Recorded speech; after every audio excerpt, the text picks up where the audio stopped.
It was a long and bitter fight for freedom from British rule.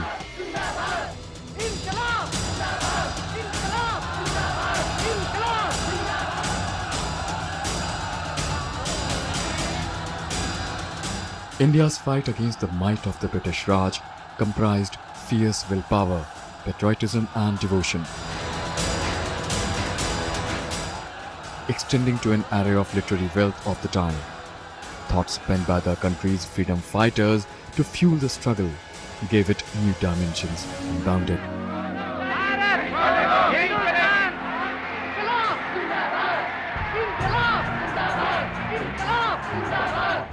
Much of this was banned by the British rulers out of the fear that it would spell their doom.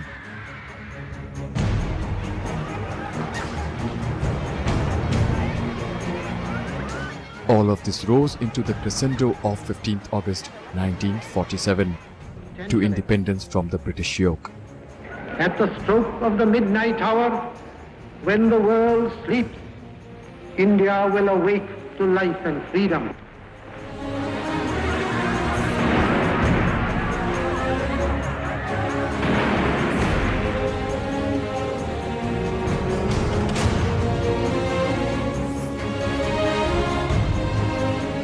And today, those articles of faith, the invaluable stepping stones of India's freedom struggle, rest in peace and glory. The haloed hallways of the National Archives of India are their resting place and the home of India's rich legacy. The role of archives is that of the Janus. It looks back and forth. It's like an ocean. You just have to have the time and patience, and I'm sure you'll get almost everything.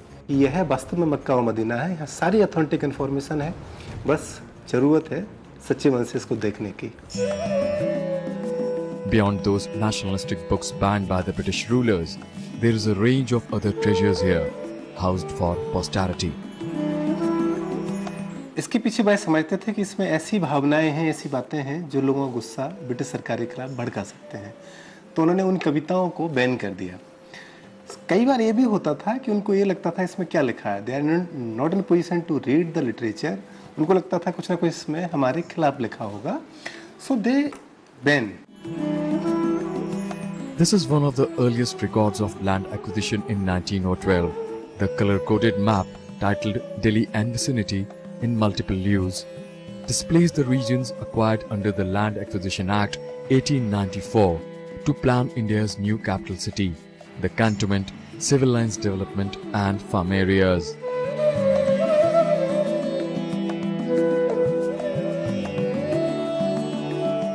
Here is another treasure, Dr. Rajendra Prasad's 32-page bilingual passport. It bears the number 1863 and was issued to him on the 3rd of October 1947. Dr. Rajendra Prasad became India's first president on 26th of January 1950. In this passport, his nationality status reads Indian British subject by birth. The document has been issued by the Empire of India.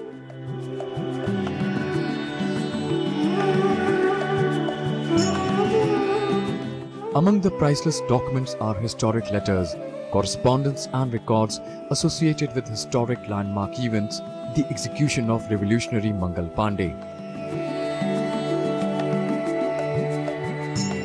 the demise of Maharaja Ranjit Singh, death of Napoleon Bonaparte, and a note dated February 17, 1948, sent by the Government of Pakistan to the Government of India on the division of Archives of United India.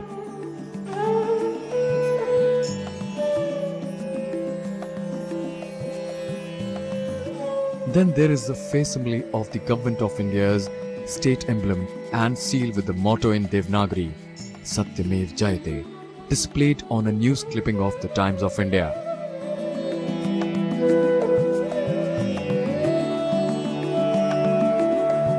And on 1857 era map titled Plan of British Position of Delhi with sketches of Kashmiri Gate and Mutiny Memorial. A deeply fascinating document at the National Archives is the removal of Imperial Records Department from Calcutta to Delhi in 1926.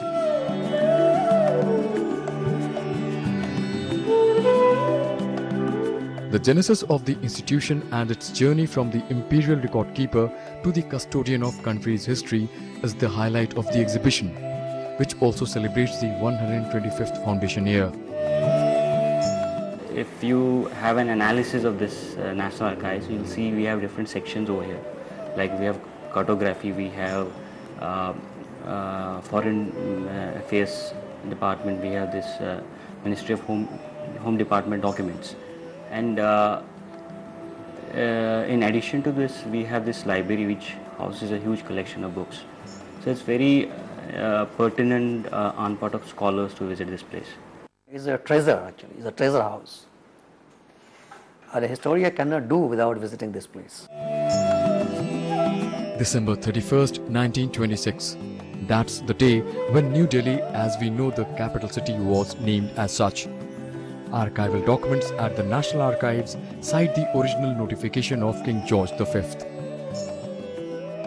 It is hereby notified for general information that His Majesty the King Emperor has signified his approval to the new capital being named New Delhi. This name will be brought into use forthwith.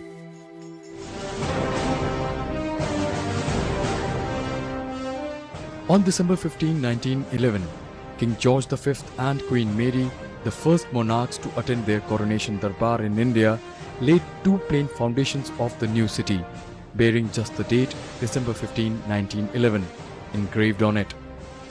It was only 15 years after his coronation as the King Emperor of India that King George V named the city New Delhi. New Delhi was designed by Sir Edward Lutyens and Sir Herbert Baker. It was officially inaugurated in February 1931 by the then Viceroy, Lord Irwin, amid pomp and fanfare.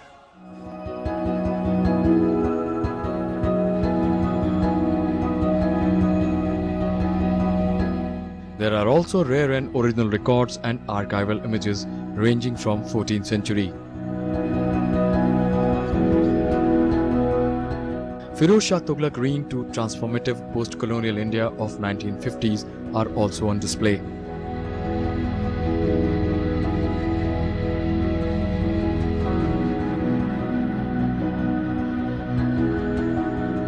Also on the exhibit is the Farman issued by Emperor Akbar, which illustrates the grants endowed by him to a Mathura temple, an example of social coexistence and religious bonhomie.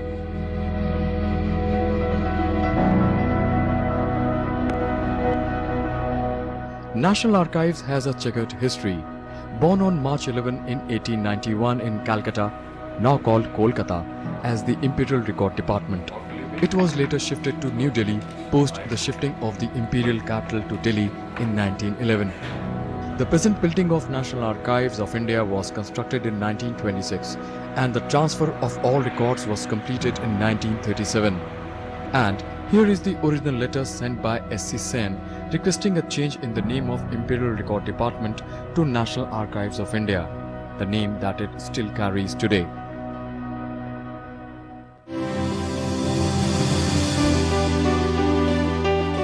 The records holding in National Archives run into 45 km of shelf space area and are in a regular series from the year 1748 onwards, though there are stray records of the earlier period as well. These are in English, Arabic, Hindi, Persian, Sanskrit, Modi, Urdu, etc. Apart from records on paper, they also have records on palm leaf, birch bark, parchment, etc. The records are broadly in four categories: public records, oriental records, manuscripts, and private papers.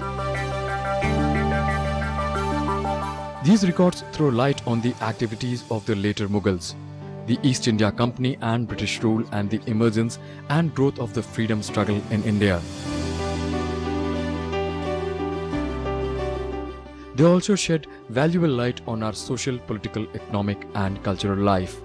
The total holdings in the custody of National Archives of India comprise the following: 38,75,332 files, 64,000 221 volumes, 110,332 maps and cartographic items, 3,601 bills assented to by the President of India, 1,065 treaties, 2,442 rare manuscripts.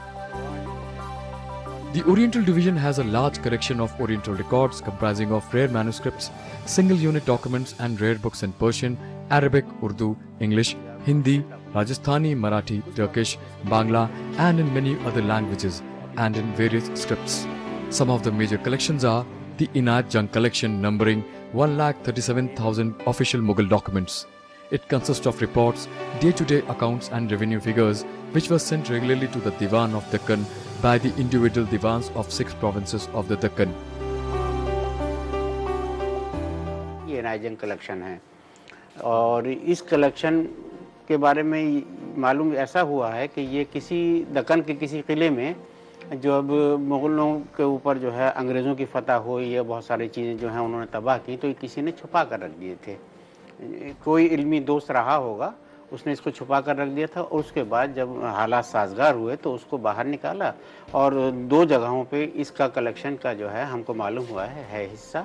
एक हमारे पास है और इसी का दूसरा हिस्सा तकरीबन जो है वो हैदराबाद में है। These are Persian documents we kept in docket cover and then in boxes, wooden boxes as covered with cloth. These documents covers the period from Shah Jahan up to the later Mughal period. This documents is of 14 Julus of Muhammad Shah's period. These documents are from revenue records of Mughals, mainly 7 subas of the south, Deccans. This is Shikasta language, which is very difficult to read to every person who is knowing Persian, maybe he professor or scholar. So we are here to help them. This is a well-known book known as Mahabharata, and this book has been translated as Razmnama at the orders of Emperor Akbar, and it has 18 chapters. This document is an order issued by Nur Jahan to the Hukam, Ammal, Mutasaddis of Sarkar, Chanderi, Subha Malwa. This is about the appointment of Jagjivan Das, son of Mathura Das, as Kanun Go, and all the officials are ordered to obey him in all the matters concerning him. The other gems in this rare collection are Tarfasir Fatah al-Aziz, Jawahar al-Tafsir, Fatwa Alamgiri, Fatwa Ibrahim Shahi, Fatah al-Qadir, Fatahat al-Makkiyah, Tasawwur al-Shahi, Razm-Nama, Bhagavad Gita, Zabur, Zakhirat al-Mulk, the Bistan-e-Mazahib, Shamail al-Nabi, Bahar-e-Azam. In addition, there is a rich collection of private papers too. The major collections include Mahatma Gandhi, Dr. Rajendra Prasad, Dadabhai Naoroji, Field Marshal K.M. Kariappa, P.S. Sivaswamy Iyer, M.R. Jayakar, Dr. B.R. Ambedkar, Maulana Abul Kalam Azad, Sardar Patel, Gopal Krishna Gokhale, A.K. Ramanujam and Purushottam Das Tandon. These papers offer insight into different phases of our freedom struggle, besides providing information on our customs, habits, rituals and social practices. They are also quite useful to scholars working on the political, social and economic scenario of the 17th and 18th centuries.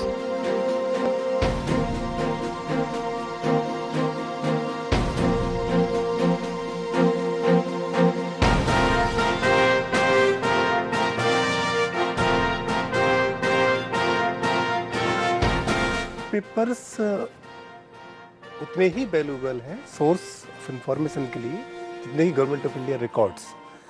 इससे private personality जो भी हमारे leading personalities हैं, historical persons हैं, उन सब की व्यक्तिगत चीज़ें, letters, writings, whatever it is available in the private archives.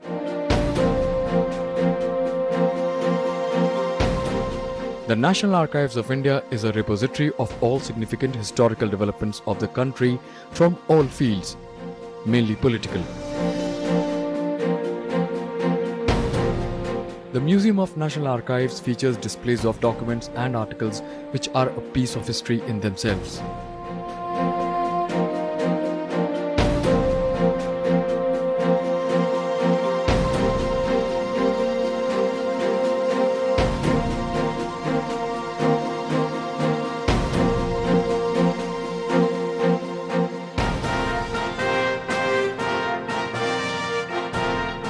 It was seen as a collective storehouse of knowledge of the government, working of the government. At the same time, it was conceived by the historians that the information which is generated at the state level is a potent historical source material.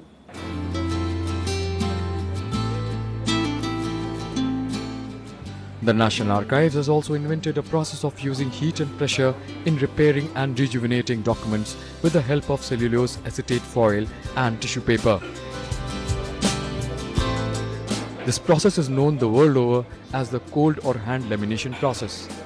It has the unique quality of repairing very weak, badly damaged paper or documents. Document अगर कुछ खराब हो गया repair में या किसी को original document देखना है तो उसको ओरिजिनल स्थिति में लाने के लिए ये पहला प्रिंसिपल है आर्काइव्स का कि उनको जो भी प्रोसेस किया जाए लैमिनेशन या टिश्यू रिपेयर या सारे reversible process.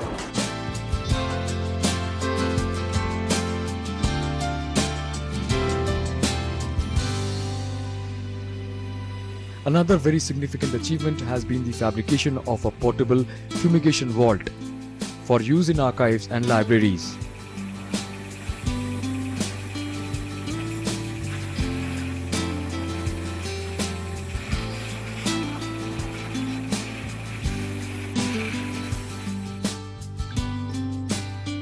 So this is our fumigation chamber in which we put the document.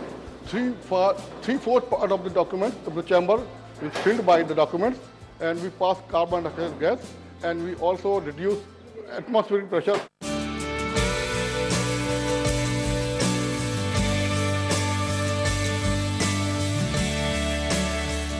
The National Archives is also trying to ensure longevity to documents in its custody through an elaborate microfilming program. Currently, there are more than 7,000 microfilm rolls of records, including from different countries such as Canada, Germany, Malaysia, Myanmar, United Kingdom and United States. The reprography division, equipped with modern machines, not only attends to the needs of scholars apart from its normal functions, but is also engaged in gigantic task of preparing security microfilms of valuable records as a precautionary measures against a loss by fire, flood, war and sabotage. The basic science is behind is photography. यहाँ हम बैठे हैं, ये माइक्रोफिल्मिंग unit है, यहाँ हम माइक्रोफिल्मिंग कैमरे के द्वारा जो रिसर्च स्कॉलर यहाँ पढ़ने आते हैं, जब रिसर्च स्कॉलर पढ़ के जो भी वो हमें रिसर्च स्कॉलर में जो भी ऑर्डर देते हैं, हम उनकी माइक्रोफिल्मिंग करते हैं। The research room of the National Archives is a place where scholars from various parts of the country as well as abroad are provided all facilities to consult records relating to their field of research. Access to the records is governed by the Public Records Rules 1997.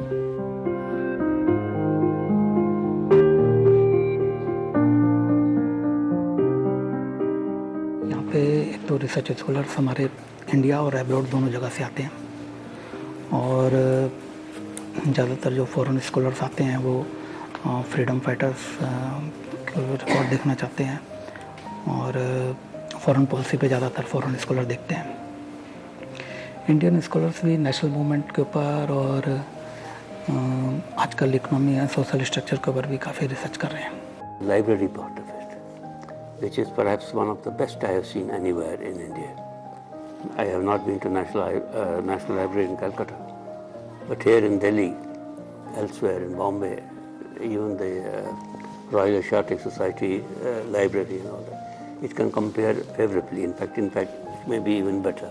Torch-bearing institution should be done on all the platforms of media available today, like online media, broadcast media and print media. Now, online media amongst all of them has become the most powerful tool. Now, take for example British Archives. British Archives has made entire list of their documents accessible online to the general public.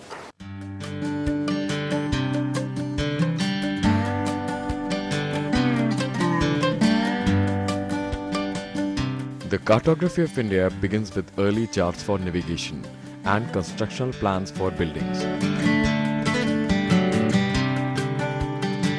Indian traditions influenced Tibetan and Islamic traditions, and in turn were influenced by the British cartographers who solidified modern concepts into India's map making.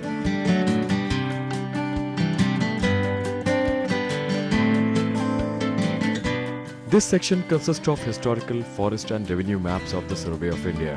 It also consists of the printed and published maps and atlases of India and other parts of the world. The oldest map is 4 centuries old and depicts India and its neighboring countries. That is the earliest map which we have that relates to Ceylon. And then we have a collection of around 1 lakhs which includes maps from most of the countries. And the earliest period, I said, it is of 7th century. To enhance the outreach, the government has digitized over 11 lakh ancient documents and manuscripts available with the National Archives of India. Since digitization is the future of archives and the most favored process of preservation, as per Ministry of Culture's reply in Lok Sabha, the National Archives of India has completed digitization of 5,30,048 pages of public records and 2,82,750 pages of private collection. A project for digitizing another 11 lakh pages has been taken up recently. National Archives of India has also completed the digitization of 484 manuscripts consisting of 1,06,974 pages, 42 newspapers and printed books consisting of 10,346 pages and 1,87,878 documents consisting of 6,13,413 pages of its Oriental and Public Records collection. Digitization sir actually जितना भी archive material होता है उसको सबको scan करके हम लोग उसका QC करके और उसे हम एक तरह से PDF फॉर्मेट करके उनके DMS पे प्रोसेस पे डाल देते हैं, जो उनके जो पाठक होते हैं पढ़ने वाले उनको ईजिली वो बुक प्रोवाइड हो जाती है सिस्टम पे.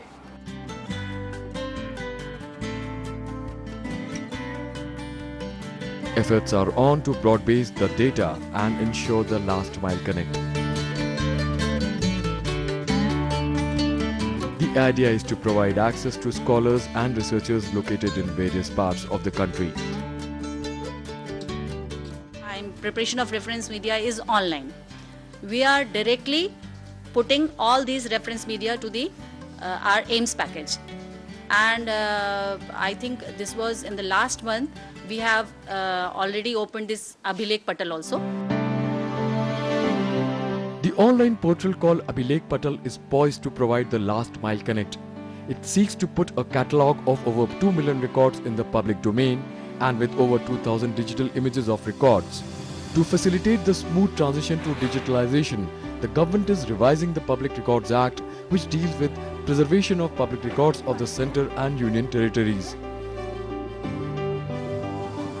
It is indeed true that archives are the silent sentinels of our glorious past.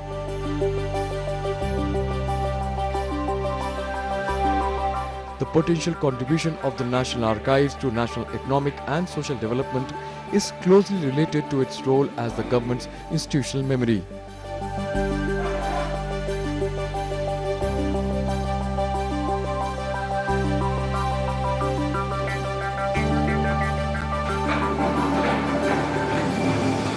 The information they contain is a priceless national treasure which can be used for the betterment of the people today and for many years to come.